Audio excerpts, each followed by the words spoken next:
آج جیسا کہ عمیر نیازی صاحب ہم سمجھتے ہیں کہ اس وقت خوش قسمت ہیں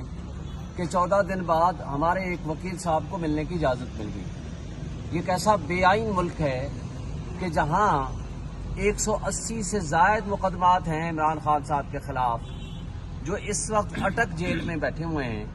اور اٹک جیل میں رکھنے کے باوجود ہم تمام وکیلوں کو ملنے کی اجازت نہیں ہے، اور جیل مینول کے مطابق اور اسلام آباد ہائی کورٹ کے حکم 11/8 کے مطابق تمام وکلاء، ان کے رشتہ دار، ان کے فیملی ممبرز، ان کے فرینڈز مل سکتے ہیں، کسی قسم کی کوئی پابندی نہیں ہے۔ آج ہم نے اپلیکیشن فائل کی ہے سپرنٹینڈنٹ جیل کو، اس کو واٹس ایپ بھی کیا ہے، ہائی کورٹ کا آرڈر بھی دیا ہے، لیکن وہ کہتے ہیں ہم ہائی کورٹ کے آرڈر کو ایز سچ اس آرڈر کو ماننے کو تیار نہیں ہیں، اور پرانا آرڈر تھا جس میں 3 نام تھے، صرف وہ ابھی آ جائیں۔ ہم نے کہا بھائی ہائی کورٹ کا آرڈر ہے، یہ جیل مینول ہے، آپ پابند ہیں اس کو عمل درآمد کرنے کے، اور ہم انشاءاللہ فوری طور پر اس میں توہین عدالت بھی فائل کریں گے جیل سپرنٹینڈنٹ کے خلاف۔ لیکن مسئلہ کیا ہے؟ مسئلہ یہ ہے کہ اس وقت انہوں نے جو ایک متعصب جج سے جس طرح اداروں کو استعمال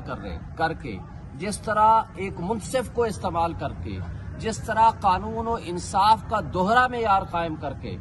عمران خان صاحب کو جیل میں ڈالا ہوا ہے، اس آرڈر کے اندر بھی یہ لکھا ہوا ہے کہ وہ اڈیالہ جیل میں جائیں گے۔ اڈیالہ جیل میں چونکہ فیسلٹیز دینی پڑیں گی under the law, under the jail manual, اور کسی کی خواہش پہ وہ اٹک جیل میں ان کو لے آیا گیا ہے، اور اٹک جیل میں رکھنے کا مقصد بھی صرف یہ ہے کہ ان کو سولیٹری کنفائنمنٹ میں رکھا جائے، ایک خراب قسم کا، بدبودار قسم کا ایک ایسا چھوٹا سا سیل، ایک کائنڈ آف چکی کا آپ کہہ سکتے ہیں، جس کے اندر ان کو رکھا ہوا ہے، جہاں بیسک فیسلٹیز نہیں ہیں، جہاں واش روم نہیں ہے اور کھلا واش روم ہے۔ کیا ایک سابق پرائم منسٹر جو ایک سب سے بڑی پولیٹیکل پارٹی کا سربراہ ہے، جو فیڈریشن کی واحد علامت ہے، جو آج تک کے تمام سرویز کے مطابق وہ 80% 90% اس کی پارٹی کی پاپولرٹی ہے، آج اس کو سبق سکھانے، اس کو ذہنی اور جسمانی اذیت دینے کی غرض سے ان کو یہاں اٹک جیل میں رکھا ہوا ہے؟ کیا وجہ ہے کہ ہم وکلاء کو یہ بنیادی حق ہے ہر وکیل کا کہ وہ اپنے کلائنٹ سے کوئی بھی ہو، خواہ وہ دہشت گردی میں کے مقدمے میں ہو، خواہ وہ فوجی عدالت کے مقدمے میں ہو، کسی جگہ بھی ہو، اس کو وکیل سے ملنے کی آئینی حق ہے، یہ آئینی طور پر حق ہے ان کا۔ لیکن میں سمجھنے سے قاصر ہوں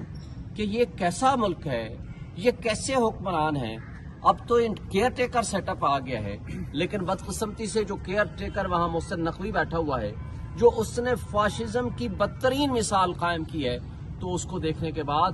ہمیں کوئی نازی تحریک یا ہم مودی کا زمانہ ہم یاد کر سکتے ہیں، لیکن پاکستان کی تاریخ میں اتنی بدترین قسم کی فاشزم ہم نے ماضی میں نہیں دیکھی۔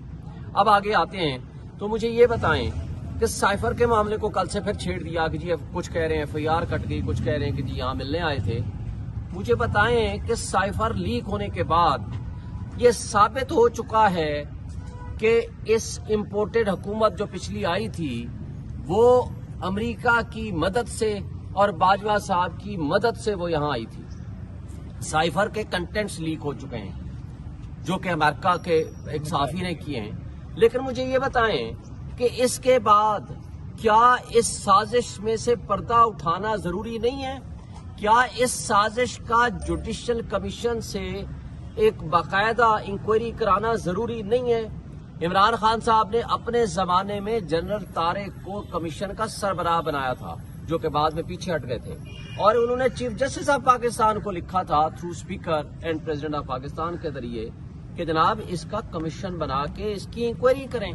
تو کیسے انکوائری ہوگی کہ جب اس طرح کے بڑے بڑے لوگ ملوث ہیں؟ تو کیا FIA کا ایک سمپل آفیشل انکوائری کرنے کے قابل ہوگا؟ اس لیے میں سمجھتا ہوں کہ اس کے اوپر، یہ سائفر کے اوپر آج بھی آپ کے توسط سے میں مطالبہ کرتا ہوں چیف جسٹس آف پاکستان سے کہ اس کی وہ انڈیپینڈنٹ انکوائری کریں۔ آج جیسا کہ عمیر نیازی صاحب ہم سمجھتے ہیں کہ اس وقت خوش قسمت ہیں کہ 14 دن بعد ہمارے ایک وکیل صاحب کو ملنے کی اجازت مل گئی۔ یہ کیسا بے آئین ملک ہے کہ جہاں 180 سے زائد مقدمات ہیں عمران خان صاحب کے خلاف، جو اس وقت اٹک جیل میں بیٹھے ہوئے ہیں، اور اٹک جیل میں رکھنے کے باوجود ہم تمام وکیلوں کو ملنے کی اجازت نہیں ہے، اور جیل مینول کے مطابق اور اسلام آباد ہائی کورٹ کے حکم 11/8 کے مطابق تمام وکلاء، ان کے رشتہ دار، ان کے فیملی ممبرز، ان کے فرینڈز مل سکتے ہیں، کسی قسم کی کوئی پابندی نہیں ہے۔ آج ہم نے اپلیکیشن فائل کی ہے سپرنٹینڈنٹ جیل کو، اس کو واٹس ایپ بھی کیا ہے، ہائی کورٹ کا آرڈر بھی دیا ہے، لیکن وہ کہتے ہیں ہم ہائی کورٹ کے آرڈر کو ایز سچ اس آرڈر کو ماننے کو تیار نہیں ہیں۔ اور پرانا آرڈر تھا جس میں 3 نام تھے، صرف وہ ابھی آ جائیں۔ ہم نے کہا بھائی ہائی کورٹ کا آرڈر ہے، یہ جیل مینول ہے، آپ پابند ہیں اس کو عمل درآمد کرنے کے، اور ہم انشاءاللہ فوری طور پر اس میں توہین عدالت بھی فائل کریں گے جیل سپرنٹینڈنٹ کے خلاف۔ لیکن مسئلہ کیا ہے؟ مسئلہ یہ ہے کہ اس وقت انہوں نے جو ایک متعصب جج سے جس طرح اداروں کو استعمال کر کے، جس طرح ایک منصف کو استعمال کر کے، جس طرح قانون و انصاف کا دوہرا معیار قائم کر کے عمران خان صاحب کو جیل میں ڈالا ہوا ہے، اس آرڈر کے اندر بھی یہ لکھا ہوا ہے کہ وہ اڈیالہ جیل میں جائیں گے۔ اڈیالہ جیل میں چونکہ فیسلٹیز دینی پڑیں گی under the law, under the jail manual, اور کسی کی خواہش پہ وہ اٹک جیل میں ان کو لے آیا گیا ہے۔ اور اٹک جیل میں رکھنے کا مقصد بھی صرف یہ ہے کہ ان کو سولیٹری کنفائنمنٹ میں رکھا جائے، ایک خراب قسم کا، بدبودار قسم کا ایک ایسا چھوٹا سا سیل، ایک کائنڈ آف چکی کا آپ کہہ سکتے ہیں، جس کے اندر ان کو رکھا ہوا ہے، جہاں بیسک فیسلٹیز نہیں ہیں، جہاں واش روم نہیں ہے اور کھلا واش روم ہے۔ کیا ایک سابق پرائم منسٹر جو ایک سب سے بڑی پولیٹیکل پارٹی کا سربراہ ہے،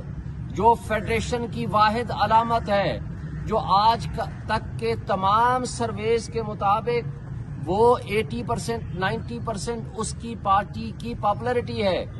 آج اس کو سبق سکھانے، اس کو ذہنی اور جسمانی اذیت دینے کی غرض سے ان کو یہاں اٹک جیل میں رکھا ہوا ہے؟ کیا وجہ ہے کہ ہم وکلاء کو یہ بنیادی حق ہے ہر وکیل کا کہ وہ اپنے کلائنٹ سے کوئی بھی ہو، خواہ وہ دہشت گردی میں کے مقدمے میں ہو، خواہ وہ فوجی عدالت کے مقدمے میں ہو، کسی جگہ بھی ہو، اس کو وکیل سے ملنے کی آئینی حق ہے، یہ آئینی طور پر حق ہے ان کا۔ لیکن میں سمجھنے سے قاصر ہوں کہ یہ کیسا ملک ہے، یہ کیسے حکمران ہیں۔ اب تو ان کیئر ٹیکر سیٹ اپ آ گیا ہے، لیکن بدقسمتی سے جو کیئر ٹیکر وہاں محسن نقوی بیٹھا ہوا ہے، جو اس نے فاشزم کی بدترین مثال قائم کی ہے، تو اس کو دیکھنے کے بعد ہمیں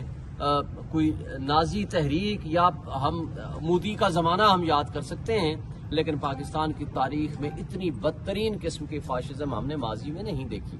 اب آگے آتے ہیں تو مجھے یہ بتائیں کہ سائفر کے معاملے کو کل سے پھر چھیڑ دیا کہ جی کچھ کہہ رہے ہیں FIR کٹ گئی، کچھ کہہ رہے ہیں کہ جی یہاں ملنے آئے تھے۔ مجھے بتائیں کہ سائفر لیک ہونے کے بعد یہ ثابت ہو چکا ہے کہ اس امپورٹڈ حکومت جو پچھلی آئی تھی وہ امریکہ کی مدد سے اور باجوہ صاحب کی مدد سے وہ یہاں آئی تھی۔ سائفر کے کنٹینٹس لیک ہو چکے ہیں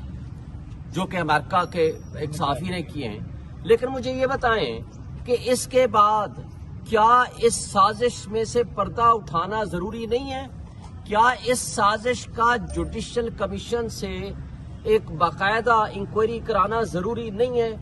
عمران خان صاحب نے اپنے زمانے میں جنرل طارق کو کمیشن کا سربراہ بنایا تھا، جو کہ بعد میں پیچھے ہٹ گئے تھے، اور انہوں نے چیف جسٹس آف پاکستان کو لکھا تھا through speaker and president of Pakistan کے ذریعے کہ جناب اس کا کمیشن بنا کے اس کی انکوائری کریں۔ تو کیسے انکوائری ہوگی کہ جب اس طرح کے بڑے بڑے لوگ ملوث ہیں؟ تو کیا FIA کا ایک سمپل آفیشل انکوائری کرنے کے قابل ہوگا؟ اس لیے میں سمجھتا ہوں کہ اس کے اوپر، یہ سائفر کے اوپر آج بھی آپ کے توسط سے میں مطالبہ کرتا ہوں چیف جسٹس آف پاکستان سے کہ اس کی وہ انڈیپینڈنٹ انکوائری کریں۔